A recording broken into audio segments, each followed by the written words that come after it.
There are two ways that you can get faster and stronger as a footballer. One is by hard work and training, and the other is just by buying a pair of speed boots. Today we're going to be focusing on the training part. Also, one of those two methods is not true. What's going on, guys? Josh from soccerreviewsforyou.com, bringing you a video today that I am personally very excited about. And I want you guys to answer this question as honestly as possible down below in the comments before I start this video. And that is, why are you so interested in football boots? Is it just because of the way that they look? Is it because of how many releases are out there? Is it because of the way they feel? No, there is one thing in common that everybody obsesses about when it comes to getting brand new boots, and that is the way that they perform. Ultimately, that is what's most important. Nobody is buying boots that they know are not going to perform the part. And of course, we've all heard the saying, it's the player, not the boots. I agree with that wholeheartedly, although I do think that football boots do have at least some impact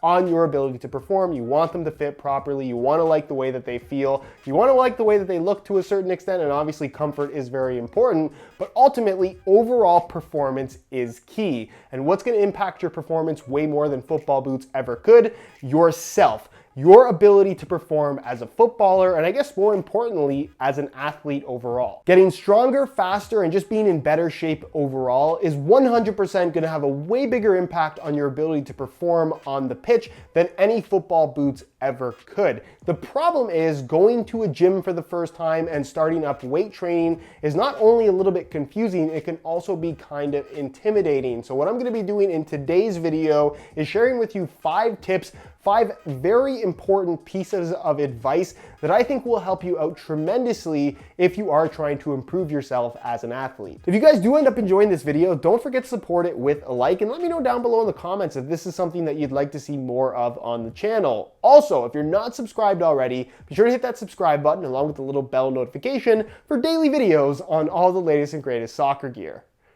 If you're like me growing up, you're playing all the time, either with your team or just on your own, trying to get as good as possible with the ball at your feet, which is still very important when it comes to improving yourself as a footballer. But trust me when I say, when you get to the gym, once you do even just a little bit of weight training, I think you'll be surprised at how quickly you'll improve as an athlete, which will have huge gains in your abilities as a footballer. So listen to this advice, because this is honestly advice that I wish people would have given me. Some people did. Unfortunately, I didn't always listen. So make sure you listen. Now, tip number 1 is something that I pretty much just started doing about a month and a half ago, and I'm actually stunned at how big of a difference it has made overall, and that is warming up and stretching before working out, before training, before doing any kind of running around at all, and then also cooling down and stretching after the fact.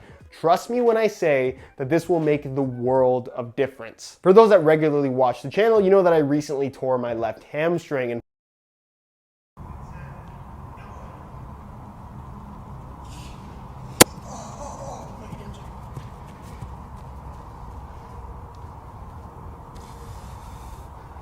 there it goes.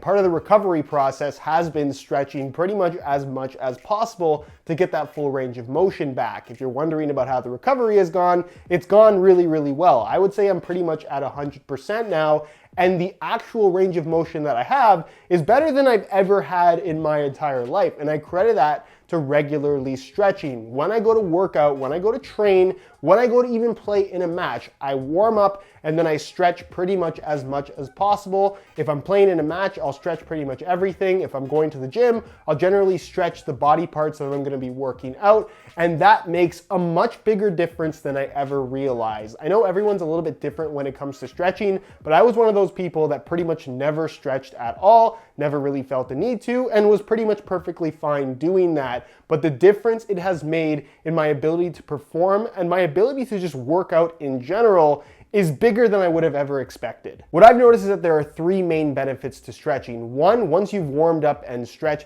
you just feel better in general. 2, your range of motion increases. This is something that's very important when it comes to weight training specifically. If you're gonna squat, for example, and you can't go more than halfway down, that's putting a lot of extra stress on your knees and joints in general. Plus, you're not getting a proper workout. If you're more flexible, you can get the full squat, that's going to make a huge difference in your ability to actually gain strength and power or whatever you're trying to work on. Also, the third reason why this is such an important thing to do is if you are more flexible, you're less likely to pull a muscle, you're less likely to tear a muscle. You are basically preventing injury from happening. I know it seems too good to be true, but trust me, stretch consistently for a week and it'll make the biggest difference that you'll never expect. Tip number 2 is something that you have heard even if you've only gone to the gym once, and that is focus on good form. I can't stress how important this is.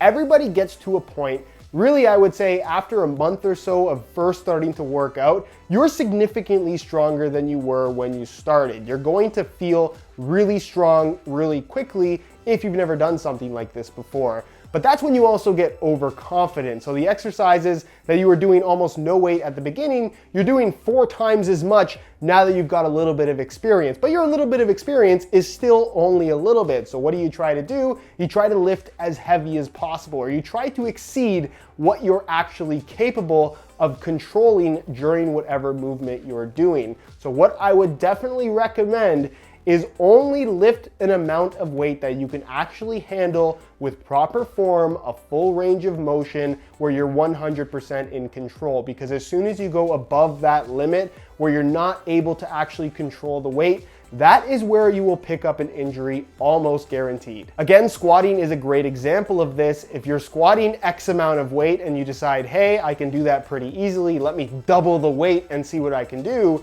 If you're only doing a quarter of the rep, not only again are you putting yourself at risk of injury, you are not really getting the benefits of the exercise at all. You're just struggling through an exercise, everyone's looking at you, everyone's judging you.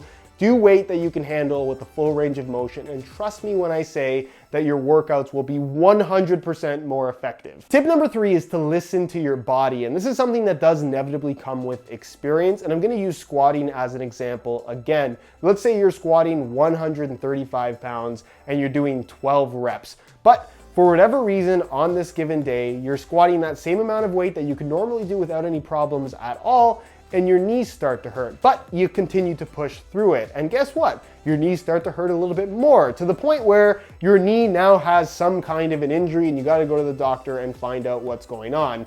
That is called not listening to your body. Obviously, when you go to the gym, there's gonna be some level of pain that you're going to feel. Typically some kind of a burning sensation when you're working out your muscles. But if you're feeling pain in your joints that you wouldn't normally feel when doing the same exercises that you've done before, that's generally a sign to stop. The reason why you feel pain is because your body is sending signals to your brain basically saying, I don't like that, please stop. So you really have to be, I guess, aware of that when you're training in the gym. Part of the reason why we're training to get stronger is to prevent injury. So the last thing that we want is to go to the gym and actually injure ourselves while training. It's just kind of counterintuitive, and it's something that you definitely want to learn to avoid. And this is one of those things that is actually harder to prevent than you might expect. Some days you're really pumped to do squats, and you go to do squats and then something doesn't feel right, but because you want to do it so bad, you push through the pain anyway, and you end up with an injury rather than a good workout. So it's really one of those things where, again, you have to listen to your body in order to avoid injury. Tip number 4, and this one is also extremely important, make sure you give your body time to recover. This is something that, again, once people start weight training, if you really do end up liking it, you're gonna wanna do it as much as possible. And you're inevitably gonna find certain exercises that you really enjoy doing, whether it's squats, whether it's bench press, whatever it might be. You're gonna wanna do that as often as possible, but trust me when I say, do it less often and you'll actually gain a lot more quickly.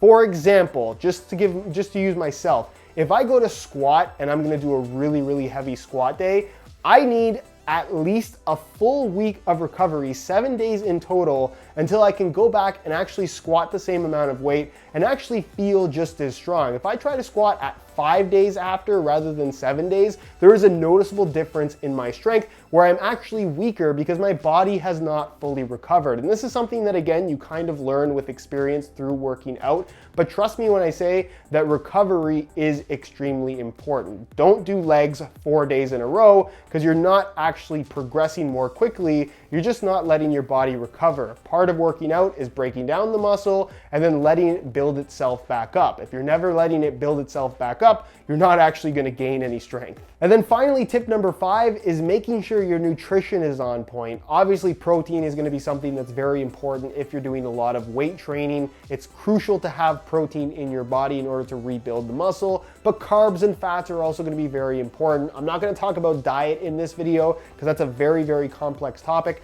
I am not an expert by any means. Basically, do your research on that kind of thing. That would be my best advice. And then try different foods, see what you like, because obviously everyone likes something a little bit different. But basically what I'm getting at here is if you're going to start weight training, make sure you're eating a proper diet as well. Because if you're training and then not eating or not eating the right foods, you're not necessarily going to gain, or at least gain as much as you could if your diet was on point. So something to be aware of as well. And that's pretty much it, guys. 5 tips that you should definitely have in mind at all times if the goal is to get stronger through weight training or training at a gym in general. Trust me when I say that it can have some huge benefits in your ability to perform as a footballer, but it's very, very important as well that you do it right. And if you follow these tips, you're going to have much more success. Anyways, guys, that's it for this one. If you enjoyed this video and perhaps want to see more content like this on the channel, don't forget to support this video with a like and let me know what you think about this down below in the comments. Of course, if you have any questions on these topics, leave them down below in the comments and I'll do my best to get an answer out to you as soon as I possibly can. Subscribe if you haven't already for daily videos on all the latest and greatest soccer gear, including hopefully more stuff like this if enough of you guys like it. All my social media information is linked down below in the description as well, so follow me there if you don't already. And other than that, guys, hope you enjoyed the video, and as always, thanks for watching.